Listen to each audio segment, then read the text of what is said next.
answering some of the guide questions in the thing.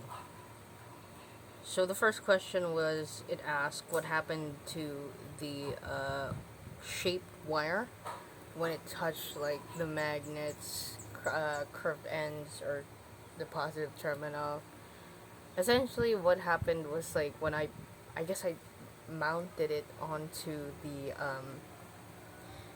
the thing, the batteries here, and it's like it has the connections right here. I can't show it because I don't have the battery anymore. I borrowed the D battery from one of my friends, and well, my colleague, Tamidles. I borrowed it from her, and then what happened was it started moving because one, I just mounted it onto the kind of like the hooks that held the magnet, and sometimes it only happened once for me. I didn't really.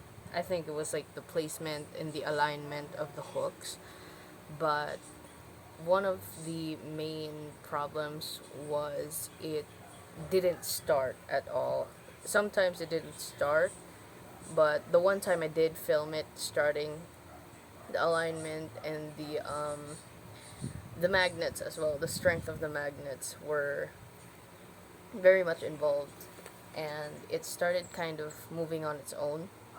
However, it did kind of stop because it my curved wire was not as the little arms it has. You got the circle right here, right, and then the little arms to the sides, they're not as long as they should be. So whenever they just turns around, it starts kind of displacing itself to like one side over the other, and then it's gonna fall.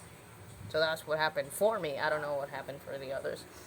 And then after that, it asked about the second question asked about what happened if we increase the strength of the neodymium magnets.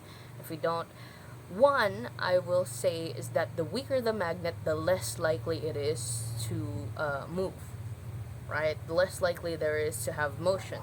So you have to go to like to have neodymium magnets, like specifically, because those are the only ones that really make it move. Also, like your battery as well depends. How new your battery is, what type of battery is it. The first few trials I held was with old AA batteries, and they didn't work at all.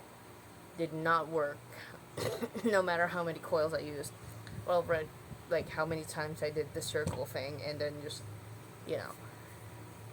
And then the last question was so how does it work? Is the third question essentially? It asks how does the DIY electric motor work? It works because of the battery and the hooks that you make with the metal paper clips, or like I don't know. Sometimes people use safety pins, and then the the copper wire. So that creates like the circuit, right? And what happens is when you add the magnet to the mix, or like close to the copper wire, it kind of goes like it goes. What's the word for it? It messes with the electric field of the magnets and wire, and it messes with the electric field of the circuit, and it's not gonna work right away. Obviously, you will have to kind of push the you will have to kind of push the little copper shaped O wires so it can like work. It does need a little push.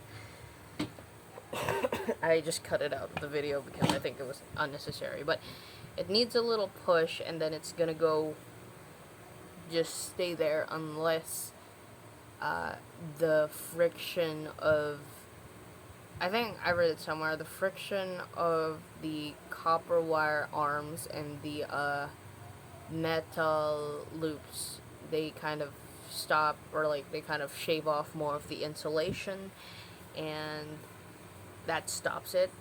Or if your metal loop falls, because that's what happened for me, it kind of fell at the end. Uh, that's it, really. Yay.